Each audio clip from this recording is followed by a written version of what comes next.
Gente, boa noite. A gente vai começar agora a live da Filósofas na Rede com mulheres que escrevem.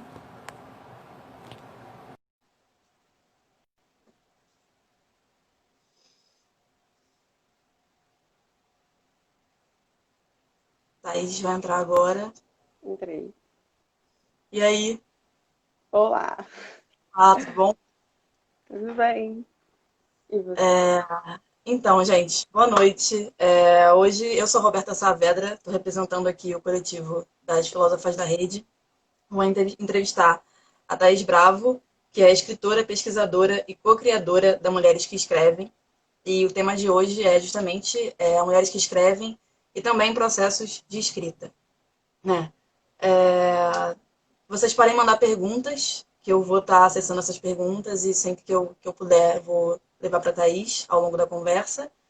E, bom, vamos começar então, né? Queria que você começasse se apresentando e também apresentando mulheres que escrevem, né? Dizendo mais ou menos como é que surgiu a ideia. Tá bem. Primeiro quero agradecer a Filósofas na Rede pelo convite. Estou muito feliz de fazer parte e tenho acompanhado as lives enfim, estou adorando. Bom, eu sou a Thais Brava, eu sou uma das co-criadoras da Mulheres que Escrevem. Junto comigo vem a Estela Rosa, a Natasha Silva e a Ciane Mello. Nós somos coordenadoras, somos a equipe da Mulheres que Escrevem. Temos várias colaboradoras, mas essa é a equipe atualmente. E a Mulheres que Escrevem surgiu em 2015. Esse ano fazem 5 anos que a gente criou a nossa iniciativa. E ela surge muito num contexto em que tinham vários outros coletivos, várias iniciativas questionando a falta de representatividade das mulheres, não só na literatura, mas procurando um viés feminista em vários aspectos. Eu fazia parte de uma revista chamada Capitolina, que tinha um grande número de colaboradoras, e dentro desse coletivo eu comecei a perceber que tinham muitas mulheres jovens que escreviam, mas que não se diziam escritoras. Elas falavam, a gente escreve algumas coisas, mas não tinha essa segurança de se dizer escritora. E sempre que eu encontrava essas colaboradoras, a gente tinha muitas trocas sobre escrita, era muito enriquecedor. E a Natasha Silva, que é uma das criadoras e coordenadoras atualmente, eu conheço a Natasha desde a adolescência, a gente sempre trocou muito. E nas nossas conversas a gente sentia que isso alimentava a nossa escrita.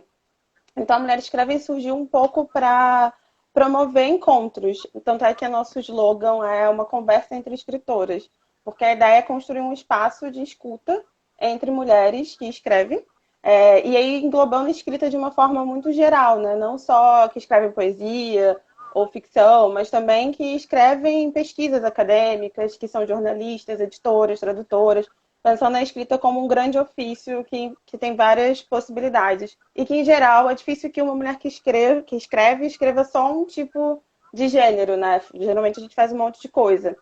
E aí surge nesse contexto muito para ser um espaço de escuta e de troca.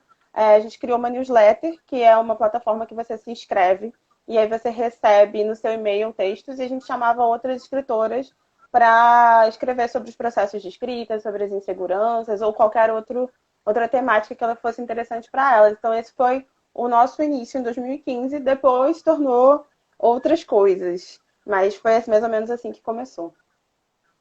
Tá bom. Também queria te perguntar quais são as ações promovidas e o que vocês estão fazendo durante esse contexto de isolamento social gerado pela pandemia. Depois que a gente criou a newsletter, a gente também começou a atuar nas redes sociais, né? E a gente percebeu que tinha uma grande demanda, assim, acho que esse nome, Mulheres que Escrevem, por ser muito aberto também, acaba convocando mulheres de muitos lugares. E a gente percebeu que tinha uma demanda muito grande por esse espaço de escuta e de trocas afetivas, profissionais, enfim, trocas num sentido muito amplo entre mulheres. E aí as ações começaram a mudar. Em 2016, eu fiz os primeiros encontros presenciais, a gente fez um ciclo de encontros, a princípio num lugar fechado, e o primeiro encontro em aberto, que foi aberto ao público, foi numa livraria em São Paulo. E em 2017, a Estela já estava na equipe, a gente começou a fazer ciclos de encontros na Blux de Botafogo, e foi acho que um ano inteiro, até 2018, a gente seguiu fazendo esses encontros abertos ao público mensalmente, mais ou menos. Às vezes a gente tinha mês que a gente fazia mais de algum encontro, porque tinham lançamentos. Então, as nossas ações, mais ou menos, além das ações virtuais que a gente tem, Instagram, Twitter, Facebook, e nessas plataformas de redes sociais, a gente faz toda uma curadoria, divulga evento, divulga livros, poemas. É meio como um grande portal, assim, para falar sobre literatura feita por mulheres. A gente tem os encontros presenciais, a gente produz lançamentos, produz rodas de conversa. Também temos uma publicação no Medium, que tem entrevista, tem tradução, tem poesia, tem crônica, tem de tudo. E ela existe desde 2016, então já tem um tempo. Tem bastante conteúdo lá. Acho que é uma plataforma legal para quem pesquisa escrita contemporânea, porque a gente também tem muito esse foco de escritoras brasileiras vivas, né? E de divulgar e de dar visibilidade para essas escritoras. Então, é uma boa plataforma para quem tem interesse. Além disso, a gente tem um podcast desde 2017 ou é 18? Agora eu vou errar, não sei a data, já são 5 anos, as coisas se misturam. Mas a gente já tem mais de 40 episódios, tem várias plataformas, tem Spotify, Deezer, e algumas que eu sinceramente não conheço, mas eu sei que estão lá. Não sou tanto dessa parte tecnológica. E o podcast tem sobre vários assuntos. E também fazemos oficinas criativas. A gente já faz desde 2018, temos muita experiência com isso e é o que eu mais gosto de fazer. E além disso, temos essas zines, que foram as nossas publicações físicas, que a gente fez com apoio de financiamento coletivo, né? A gente fez pelo Catarse e foi uma experiência muito legal e é o nosso xodó. E aí na quarentena a gente tem feito leituras de quarentena, poetas estão lendo poesias ou trechos de livro e a gente tem divulgado no nosso Instagram. E também fizemos lives, o podcast continua, todas as nossas ações virtuais continuam. E vamos começar um ciclo de encontros sobre poesia contemporânea aqui no Instagram, fazendo lives, já que essa é a nossa forma de se encontrar agora. Vai começar na semana que vem. E tem várias escritoras contemporâneas convidadas, vai ser bem legal. Uhum. Muito bacana. Então, agora eu vou te perguntar questões mais pessoais, tá? Em relação aos seus processos de escrita. Tá? Também. Queria saber quando ou como você escreve, né? Que eu reparei que nos seus livros publicados, muitos dos seus poemas partem de situações cotidianas, transitando nas ruas, no transporte público e tal. As ideias geralmente surgem ali ou depois, né? Se são ali, né? Você abre o bloco de notas, escreve na hora, no celular, ou anda com um caderninho. E também queria saber se você tem o hábito de revisitar ou editar os seus textos. Então, numa época que a gente andava de transporte público, andava de metrô, saudade, Saudade. eu escrevia bastante. Eu moro no Recreio, então eu passo bastante tempo no transporte público para me locomover.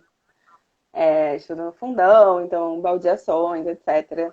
E isso acabou sendo muito parte da minha rotina. E eu comecei a entender que a minha escrita não acontece tanto quando eu sento na minha escrivaninha e penso, agora é a hora de escrever, sabe? Comecei a reparar muito que o tempo da escrita, ele acontece o tempo todo, na verdade. E quando a gente está, para mim, pelo menos, acontece muito mais quando eu estou em movimento. Quem também me ensinou isso sobre pensar o tempo da escrita foi a Laura Cohen, que é escritora, editora, enfim, ela faz muitas coisas, ela é coordenadora de narrativas, que é uma crítica lá de Belo Horizonte, tem um conteúdo online maravilhoso, está fazendo curso online, inclusive.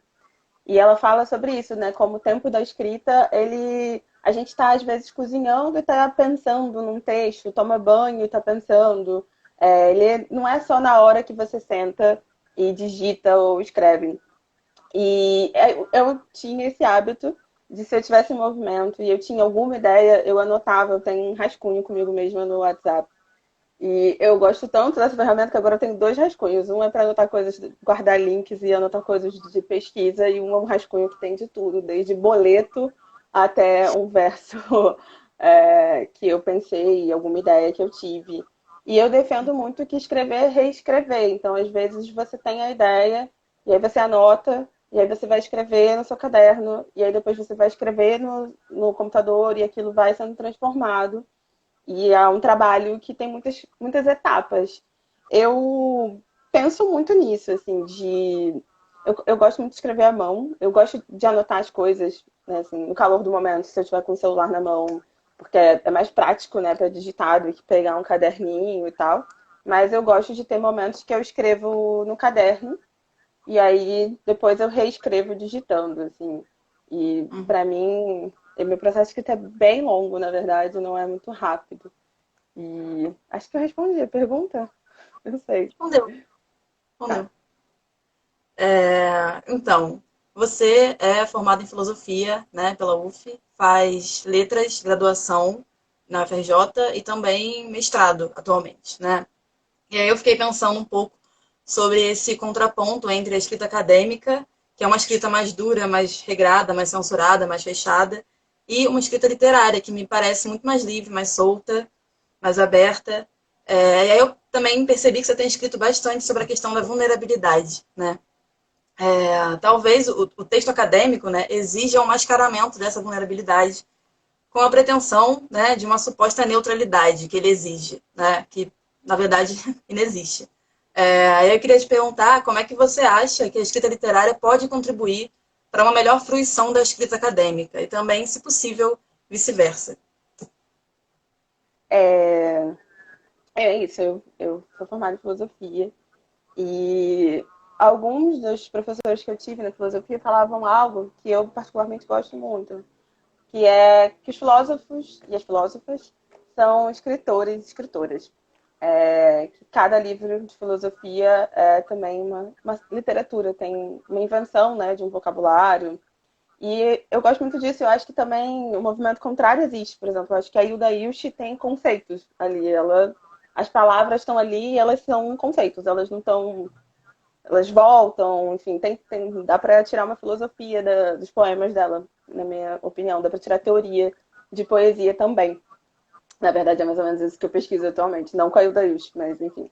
É... E aí o que eu fico pensando é que, enfim, a gente tinha essa ideia, mas o movimento contrário não era muito estimulado. Não era muito estimulado que os alunos escrevessem de uma forma mais livre, escrevessem uma filosofia que fosse também uma literatura, né? Que fossem escritores e autores, né? Terem ideias próprias, terem uma escrita autoral. Isso não era estimulado, e isso para mim era um tormento, porque é isso que eu quero fazer, tanto na literatura quanto na teoria. E então, quando eu fui para letras, eu também já tinha tido todo um processo de formação, de autoformação, assim, com o feminismo, autodidata, mas também em contato com muitas redes, com muitas trocas. Não é um autodidata solitário, né? Eu acho que as mulheres estão sempre compartilhando esses conhecimentos. Então, eu já tinha essa bagagem que não vem de uma formação necessariamente acadêmica, mas na letras eu encontrei alguns espaços em que isso era mais estimulado e visto como algo positivo, assim, essa possibilidade de uma teoria mais autoral, mais literária, né? Assim, e não digo que a letras é um amorzinho e todo mundo é assim, não. A letras tem umas coisas bem complicadas, mas alguns espaços, por exemplo, os programas de extensão, o Laboratório da Palavra, que é o PAC, que é o coordenado, fundado pelo Heloísa Buarque de Holanda, e que tem professoras e professores maravilhosos e alunos muito empenhados em criar outras possibilidades de teoria. E nesse laboratório, a Mulheres que Escrevem, em 2018, começou a fazer residências. A gente passou 2 semestres fazendo residências criativas. No primeiro, a gente só leu poesia e a gente chamava poetas para falar sobre outros poetas. E no segundo, a gente pensou em teoria literária feminista.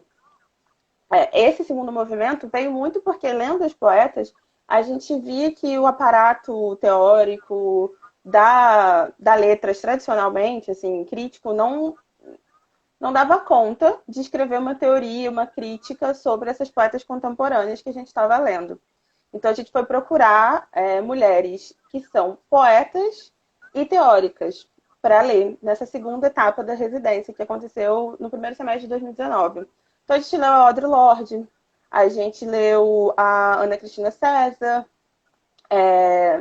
quem mais que a gente leu? A gente leu a Adrienne Rich, e todas essas mulheres são escritoras poetas que também escreviam ensaios, também escreviam teoria, e tentando pensar essa teoria de um modo bem mais fluido de escrita, sabe? E que essas coisas não se separam, não dá muito para você tirar o que é poesia, o que é teoria dali. E eu, inclusive, tenho pensado muito nisso, assim, como para mim ser pesquisadora, eu não posso esquecer que eu sou também poeta, que eu sou também escritora, que eu também faço um processo artístico que tem essa. Agora, fazendo o gancho da sua pergunta, que é muito complexa, que tem essa vulnerabilidade, assim, que lida com uma certa incerteza, uma experimentação que às vezes a gente não tem espaço para explorar quando a gente vai para um pensamento acadêmico muito hegemônico, patriarcal, que você tem que ter certeza, você tem que ser universal, e esse universal é sempre de um lugar de falsa neutralidade, em que a gente não pode inserir o nosso corpo, a gente não pode inserir as nossas dúvidas, a gente não pode experimentar, basicamente. Então, essa oficina, eu acho que ela foi muito produtiva. Tinham várias alunas da Letras, mas pessoas de fora também, porque é dentro de um projeto de extensão que qualquer pessoa poderia participar, inclusive participaram advogadas, gente da engenharia, enfim, foi uma experiência ótima. E acho que isso foi muito interessante para a gente poder se destravar também de uma escrita acadêmica que às vezes não dá conta, às vezes nossos objetos de estudo precisam dessa incerteza, dessa vulnerabilidade de um lugar mais de experimentação e que os nossos corpos, nosso lugar de fala, né, esteja ali presente, localizado e fazendo parte do processo mesmo. Eu acho que é isso.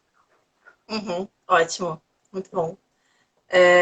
Queria fazer uma pergunta também sobre a zine que você mostrou aí, inclusive, né, da Mulheres que Escrevem, de ensaios. Né? Nessa zine você publicou um ensaio intitulado Somente para quem curte o desvio, uma partida entre Letrux e Ana C., que é Ana Cristina César. Né?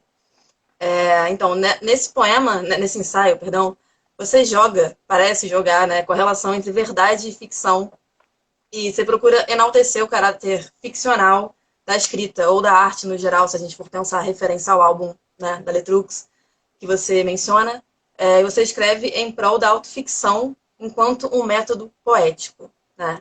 Aí eu queria que você comentasse um pouco isso. Eu escrevi esse ensaio e ele está nas Ilhas da Mulher Se Escrevem e também está na nossa publicação no Medium, que é essa plataforma de textos que está aí na internet. E eu escrevi na época que o álbum da Letrux que tinha saído, o Climão, né? E eu estava lendo esse texto da Ana C., que na verdade não é um texto, né? Ele foi transcrito como um texto, mas é um relato dela, ela é uma participação dela no curso Literatura de Mulheres, que foi organizado pela Beatriz Rezende. E essa fala dela, da Ana C., ela estava parecendo muito incomodada com várias questões e ela fala muito sobre, acho que também um pouco incômodo da leitura que estavam fazendo do livro dela, o No A Teus Pés. Porque é isso, assim, quando a gente vê as mulheres escrevendo algo que possa ser interpretado como uma autoficção, geralmente é colocado num lugar de uma literatura menor, uma literatura de diário, um relato íntimo, e aí as críticas vão sempre tentando interpretar algo que seja, não a partir do que elas escreveram, da obra, do livro ou do álbum da Letrux, mas dos fatos autobiográficos. E aí na Letrux aconteceu a mesma coisa, né? Ela escreveu Uma Noite de Climão e transformou aquilo num álbum que foi uma super sensação.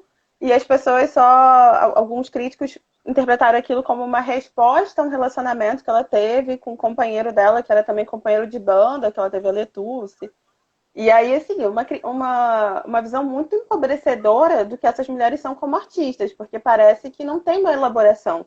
Parece que elas não estão trabalhando com materiais da vida delas e criando algo a partir dali. Tem uma criatividade, tem um processo, tem um trabalho.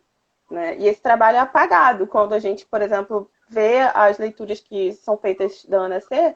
e ela vira uma poeta suicida, como se o suicídio dela dissesse algo sobre a obra poética e teórica dela. E não é assim, né?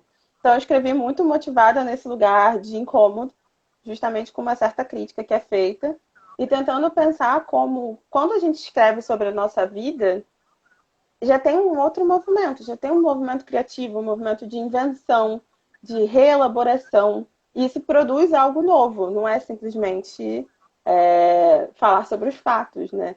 E como isso é um gesto de abertura também, né? Porque a gente muda a nossa visão sobre a nossa vida quando a gente escreve, a gente vê as coisas de outro lugar. Quando a gente conta algo, quando a gente escreve, quando a gente reescreve, aqueles fatos já são bagunçados, já são reelaborados e aí é muito ruim ver como uma crítica ignora totalmente essa possibilidade e aí é isso, assim, sempre falam mais sobre a vida, às vezes a gente sabe muito mais sobre a vida da poeta ou de uma pesquisadora do que a obra. A gente sabe, por exemplo, que a Silvia Plath é suicida, que a Ana C é suicida, mas a gente não sabe da obra dela, a gente não lê com atenção.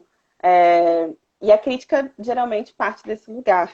Eu acho que foi um pouco por aí que eu quis escrever esse texto, assim, muito incomodada e muito pensando como trabalhar com a nossa vida, com fatos biográficos, não é simplesmente, enfim, tem todo tem isso, tem o trabalho é a palavra, assim, tem todo um trabalho artístico e criativo aí que não pode ser ignorado. Perfeito. Tem uma pergunta aqui da Tati Batista, que é o seguinte: o fato de produzir escritas mais espontâneas, produções psíquicas sem muita elaboração técnica e pretensão literária, me impedem de me reconhecer escritora. O que você poderia nos dizer sobre isso? Eu acho que, assim, ter uma escrita mais espontânea não é um problema. E eu acho que tem uma entrevista na Mulheres que Escrevem que eu gosto muito, que é da Flávia Perê, que ela faz uma distinção um pouco de escrita para si e escrita literária. Porque isso é uma coisa muito tênue mesmo, né? E eu acho que em vários momentos da minha vida eu escrevi só para mim. E isso foi necessário e importante e produtivo.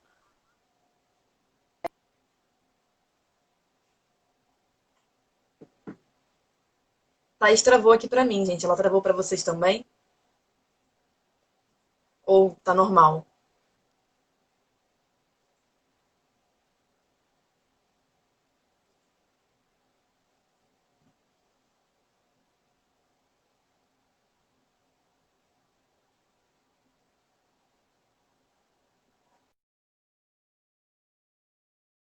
Eu tô aparecendo normal? Saiu. Peraí, vamos trazer ela de volta.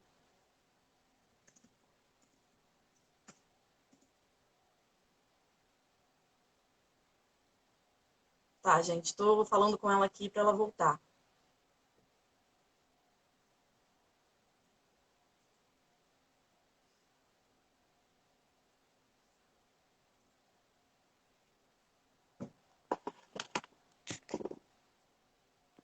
Sexta-noite tem muita gente, muita live, muita coisa acontecendo.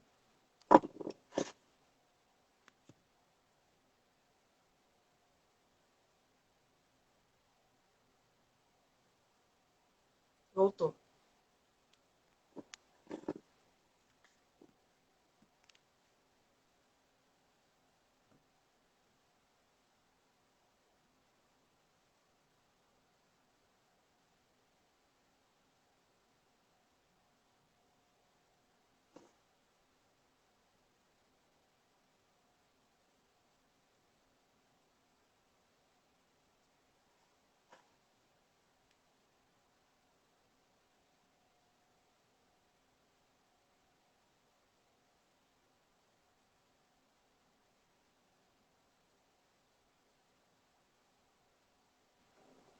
Oi. Opa, Eu não sei o que aconteceu, se fui eu que fiz besteira, ou se foi você que caiu, eu não sei. você travou Tá e tudo caiu. certo? Acontece. Eu tava falando da entrevista da Flávia, né? Eu só ouvi o início, bem o início, assim, da sua resposta. Se você quiser até faço a pergunta de novo ou não? Você já quer Não, continuar? eu lembro da pergunta. Tá. E aí essa pergunta da Flávia, essa entrevista da Flávia, ela fala muito sobre a diferença entre escrever para você e fazer uma escrita como um trabalho literário. Eu recomendo muito que você leia, porque é uma entrevista ótima. E a Flávia faz muitas oficinas de escrita, e inclusive trabalhando com algo que eu também trabalho na Mulheres que Escrevem, Estela também. A gente trabalha com essa ideia de que a escrita tem que ser democratizada. E a escrita não precisa ser necessariamente uma escrita literária, pode ser uma escrita de autoinvestigação, para você, com você mesmo, assim. E aí, eu acho que você tem que se questionar um pouco qual é o seu objetivo com a sua escrita. Se você gosta de escrever, isso faz bem para você, isso agrega coisas na sua vida, para sua subjetividade, só continue escrevendo, assim. Agora, se o seu objetivo é ser escritor, eu acho que aí tem que não, né? Que é uma palavra muito forte, mas eu acho que é bom você iniciar um trabalho de ir mais a fundo, assim. Pode ser espontâneo, mas aí reescreve, volta, pesquisa mais, fica com esse texto, para que ele também não seja só sobre você, para que outras pessoas possam ler e ter ferramentas para a vida delas. Enfim, na Mulheres Escrevem tem vários textos sobre isso. Tem um da Estela também que é muito bom, que é Poesia, Pão, Manteiga e Faca, ou algo assim. Eu sempre erro a ordem. Mas eu acho esse texto ótimo para pensar a elaboração da escrita, sabe? E tudo bem também, assim, eu acho que tem que entender por que você quer ser uma escritora. Faz essas perguntas e a partir das respostas que você encontrar com você mesma, vai encaminhando, assim, vai se investigando esses seus desejos com a escrita e, e aí, e aí os caminhos vão sendo construídos. Acho que é um pouco por aí. Tá bom. O seu poema Esboço de uma Ideia ou de um Desejo, que está no seu livro Houve um Ano Chamado 2018, me lembrou muito o texto da Virginia Woolf, que é Um Teto Todo Seu, clássico. Nesse seu poema você tematiza a questão da interrupção do processo de escrita e coloca essa interrupção, né, não como um impedimento ou algo que inviabilize a produção, né, mas sim algo às vezes inevitável, né, e que deve ser incorporado ao processo, propondo a interrupção como a condição de uma nova forma de escrita, né. Queria que você lesse esse poema para a galera entender mais ou menos do que eu estou falando, né, e fizesse um comentário sobre isso, por favor. Tá bem. De certo sobre. É, Eu vou ler então, ele está nesse livro aqui, que foi lançado pela editora Macondo, e que é uma editora ótima, eu sempre falo dela, procurem, conheçam a Macondo. Eles estão fazendo uma série de lives também bem legal. E tá online, você pode baixar para download, assim, o livro, porque essa coleção deles, a Camafeu, quando esgota, eles disponibilizam PDF. Então é só ir lá, Macondo, Camafeu, dá para baixar o meu, tem da Tatiana Nascimento, tem de várias escritoras ótimas. E recomendo, assim, que deem uma olhada no site. Então eu vou ler o poema. É...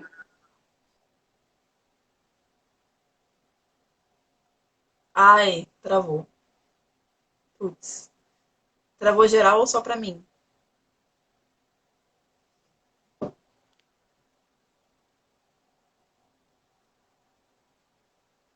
Gente, me deem um feedback. Ela também tá travada pra vocês ou. Oi, Voltei. oi. Você ia começar Voltei? a ler e pra mim Ah, travou. tá. Travou. Eu ouvi você falando, mas eu tava tipo, eu tô aqui. Tá, posso. Agora tá indo, né? De Agora tá. boa. Espero que não trave lendo, porque aí vai ser triste. As pessoas estão falando travou, mas acho que é porque tem atraso, né, para as Tem. pessoas. Acho que tá Tá. rolando. Ah, Destravou. destravou. Ah, show. Valeu, viu? Pronto. Vou ler então. Esboço de uma ideia ou de um desejo, entre Glória Anzaldúa e Simone Brandt. No dia 13 de outubro, perdi um 485 e por isso consegui ir sentada em outro 485 que passou em seguida. Por esse golpe de sorte, pude, enquanto estava sentada dentro do 485, digitar em meu celular o esboço de uma ideia ou de um desejo, ou algo que seja o caminho entre ideia e desejo, como acho que podem ser os poemas. Nesse dia, queria muito ter tempo, silêncio, calma, mas também alguma energia, um corpo estável, sem sentir fome ou calor, em condições favoráveis à escrita. Queria um corpo que pode escrever sem ser interrompido. Queria e pensava enquanto um poema continuava, entre o tempo perdido das esperas, em pé, dos caminhos em pé, das distâncias contínuas de uma rotina interrompida. Queria sentar para poder escrever, mas desde esse dia tenho pensado em abdicar da espera ou da ideia de um tempo em que seja possível se sentar para apenas escrever um poema. Tenho sentido que isso já não é mais possível e ainda assim continuamos de pé. Desde esse dia penso e sinto que agora é preciso contar com o risco de ser interrompida e continuar enquanto se é interrompida, escrever enquanto se é interrompida, e que escrever enquanto sou interrompida talvez seja a condição de uma outra forma de escrita. Eu vi a Estela falando que achou performática, fui Performance. interrompida, né? A internet caiu. É... Agora, dissertar sobre o meu poema, vamos lá. Eu acho. Então, você falou da Virginia Woolf, né? Tem esse texto que é muito fundamental. Eu amo, toda vez que eu releio esse texto, eu acho ele maravilhoso. Encontro outra chave de leitura, tem muitas camadas, que é um teto todo seu. E ele fala isso, né? Que para escrever, uma mulher precisa de tempo. Tempo não, dinheiro e uma. Olha, ó, aquela, né? Sintomática aqui com o ato pago. Precisa de dinheiro, né? E um teto próprio. E aí é muito, né, uma questão material. E nesse texto a Virginia Woolf narra, né, ela sendo interrompida. Ela vai na biblioteca, ela é interrompida, porque ela não pode entrar sem a presença de um homem. Ela tenta pisar tenta sentar em algum lugar, e aí ela não pode também, porque ela é interrompida.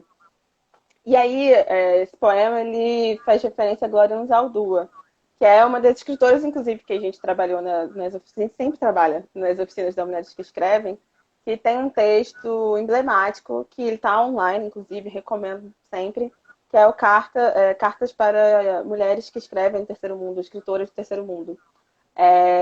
E ela faz uma crítica, uma referência também ao mesmo tempo. Ela está dialogando com a Virginia Woolf, meio batendo na Virginia Woolf também, e falando isso, assim, que não, você não precisa ter um teto próprio para escrever. Porque quando a gente diz isso, aí parece que as mulheres que não têm, né, dinheiro, não têm tempo, não têm uma casa com um quarto só para elas, elas não podem escrever. E a Glória Zaldúa trabalha com essa ideia de que não, escreve enquanto você está lavando a roupa, escreve enquanto você está trabalhando, enfim. E é isso, né? De como a escrita não é só esse momento de você sentar na sua mesa e digitar ou escrever, né, à mão.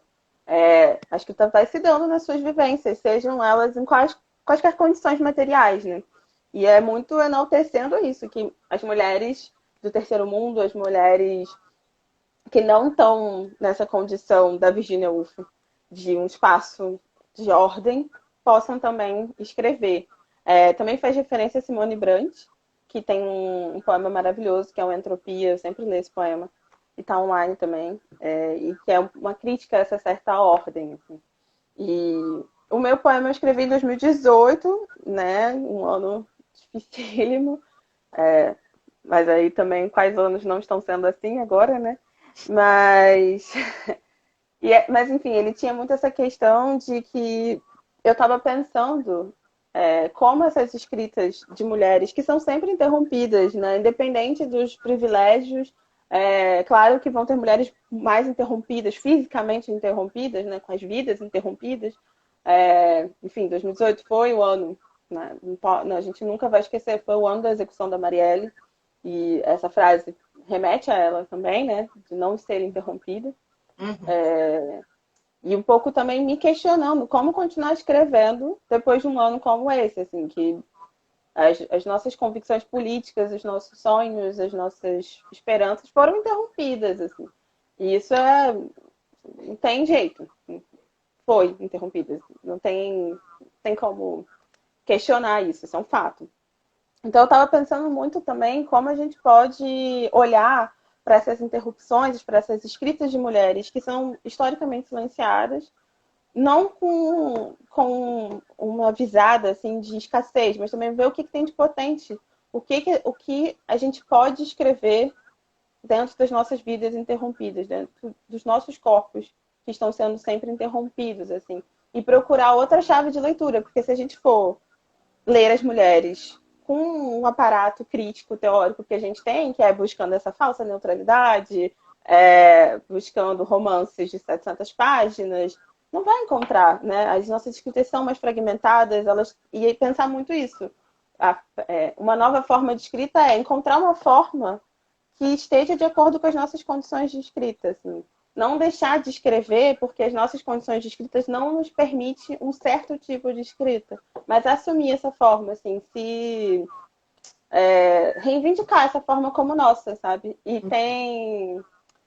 tem também um texto da Joanne Rich que ela fala sobre isso, sobre como quando ela foi mãe, a escrita dela ficou muito mais fragmentada. E, enfim, acho que é algo que eu tenho pensado muito sobre. E para pensar teoria e poesia, assim. Acho que é um pouco isso. Não sei se eu respondi. Tá. Não tinha pergunta também, né? Era para comentar, É, então tá valendo. é livre, pra ficar à vontade mesmo. A gente está se encaminhando aqui para o final, vou fazer as duas últimas perguntas. Quem quiser enviar pergunta, essa é a hora. Vamos lá. Queria saber, você já deu umas dicas, mas enfim, Uhum. indícios disso, né? Mas eu queria saber quais são suas maiores referências. Também queria saber o que você está lendo agora. Tá. É, esse das referências sempre tá mudando, né? Mas acho que tem algumas escritoras que é isso, que eu tô sempre voltando. E nas oficinas a gente sempre acaba retomando essas escritoras. A Glória Anzaldúa, eu tô assim, querendo me debruçar mais sobre ela, porque eu acho que esse texto, assim, esse que eu comentei, é muito. Ele muda a gente, assim, você lê e você sai outra pessoa mesmo. E a Virginia Woolf, com certeza, foi uma escritora que participou assim da minha formação. Acho que minha formação mais jovem veio muitas escritoras brancas, assim, mas que foram muito relevantes em um certo momento, que é a Hilda Hilst, a Virginia Woolf. E quando vai ter mais oficina, eu não sei, porque, olha, eu já atropelando as coisas, desculpa. Eu não sei, eu queria muito fazer oficina presencial, mas não vai rolar. Mas eu quero fazer oficinas virtuais em algum momento, porque eu sinto muita falta. E aí, acho que a poesia contemporânea também é algo que me transformou, assim, e acabou virando meu objeto de pesquisa e meus referenciais também. Assim. Então, a Estela Rosa, que acho que está ainda assistindo, que é Toca Comigo, Mulheres que Escrevem, a Natasha Félix, Valesca Torres, todas são escritoras vivas, assim. Quando eu comecei esse movimento de ler mais mulheres vivas, isso mudou muito a minha escrita. E o que eu tenho lido atualmente, eu estou dando muita coisa para minha pesquisa, tenho lido muito feminismo de mulheres negras racializadas, acho que é algo que eu tenho assim, me debruçado mais, então lendo muito a Bell Hooks e bastante apaixonada assim, pelos ensaios, pelas formas como ela escreve. E estou lendo um livro da Françoise Berger, eu acho que é assim que fala, que eu estou com ele até aqui perto, que eu gostei, estou gostando muito. Que é esse aqui, que é feminismo decolonial e também faz uma ótima crítica ao feminismo. E, bom, acho que é isso, assim, escritor, eu tenho lido muito poesia contemporânea, então Tatiana Pequeno, Tatiana Nascimento é uma que eu acho que, assim, tem que ler como poeta e como teórica também, ela é um excelente exemplo de como teoria e poesia podem estar imbricadas e misturadas e de uma forma muito potente. Então, Tatiana Nascimento é uma que eu com certeza recomendo, assim, escritora intelectual. Hum, travou de novo.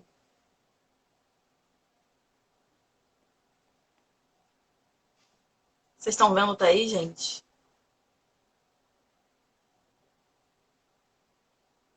Travou. Voltou. Voltei? Ah, Voltou. Tava na Tatiana Nascimento agora. Quando travou. é. Eu acho que eu daria esses nomes, assim. Tatiana Nascimento é uma escritora que é sapatão, intelectual, poeta negra que precisa ser lida, assim. Tem um livro dela que dá para baixar para download, tem muita coisa dela online, inclusive a tese de doutorado dela. E, enfim, os livros de poesia dela também são ótimos. Então, acho que Uhum. um dos livros dela de poesia está online. Ela é editora da Padê, que é uma editora que só publica autores e autoras negras. E tem toda uma coleção LBT, né, de mulheres lésbicas, bissexuais e trans, que está disponível para download. Então, vale também nesse tempo de pandemia dar uma stalkeada na Padê, assim. É bem legal. Acho que é isso. Tá. É, a gente tem mais um tempinho e como é ótimo te ouvir, eu estava pensando em te pedir para você ler mais um poema seu que você curtisse de repente. O que você acha dessa ideia? Tá bom, posso ler. Esse não estava no planejamento, mas eu posso ler. Eu não sei qual escolher. Eu vou ler um mais animadinho, mas um mais esperançoso, porque, né, está Estamos difícil. precisando. Eu vou ler o que fecha o Houve um Ano chamado 2018, então, que se chama Eu Estou Com Ela. Vou uma água, peraí. Importante se hidratar. Aquele dia, queria te contar essa parte da história. Tem esse momento em que Lenu decide. Ela resolve que precisa seguir Lila. Ela se convence de que andar junto com Lila é sua saída. Lenu é uma menina que quer algo que ainda não conhece. Acha que se seguir Lila vai escapar de ter o mesmo destino que a mãe. Lenu está sozinha nesse dia em que os garotos são derrotados. Ela vê em Lila um outro caminho. É quando vai atrás dela que se depara com a história. Lila está sozinha, cercada pelos mesmos garotos que acabou de derrotar. Eles lançam as pedras. Lila não é querida, nem pelos meninos, nem pelas meninas. Ela sempre vai longe demais, mas são eles que perseguem. Ela revida como pode. Lenu ainda é só alguém que narra a história até esse momento. A decisão vem como um golpe. Os olhos cerrados de Lila, os braços firmes de Lila, é a coisa mais bonita que já viu. É naquele momento, o momento em que Lenu só queria a beleza de Lila, que algo acontece. Naquele momento, ela não pode mais ser quem observa a história, quem tenta entender a história. Ela precisa entrar. Uma pedra cai muito perto, e então já não é mais possível se esconder. Ela pega a pedra, caminha até ela, não lança a pedra, entrega nas mãos de Lila. É ela quem arremessa e acerta. São elas duas contra todos. Elas estão juntas.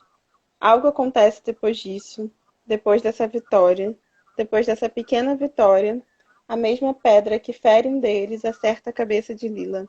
É tudo por um instante. Lenu tinha tentado ir embora, mas ficam, porque Lila não foge, Lila continua. Elas estão juntas.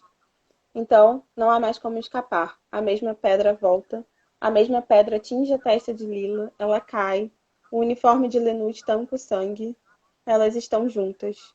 Depois dessa derrota é que a história começa, e Lenu já não é mais só alguém que narra a história. Alguma coisa acontece porque elas estão juntas. Os limites da história se borram. Depois dessa derrota, penso que somos como elas. Somos ao mesmo tempo Lila e Lenu, sozinhas no fronte. Somos nós duas, revidando as pedras, somos todas as que entraram na história para escapar de um destino.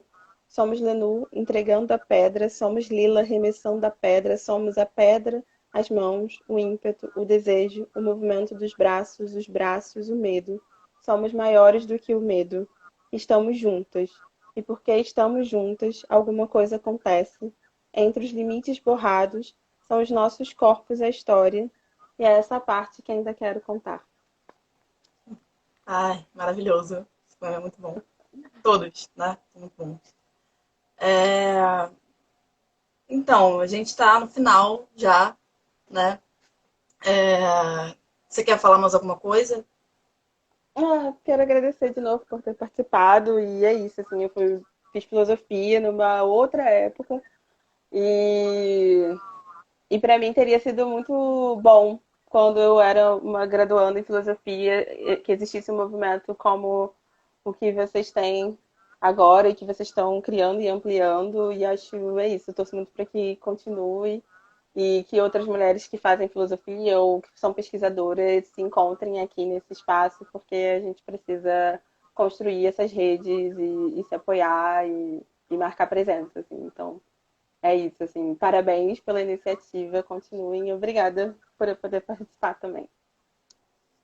É, alguém perguntou qual é o nome do poema que você leu agora. Elas estão juntas. E tá nesse livro que dá para baixar, para download. Então, eu queria agora agradecer você, também te parabenizar imensamente pela iniciativa da Mulheres que Escrevem.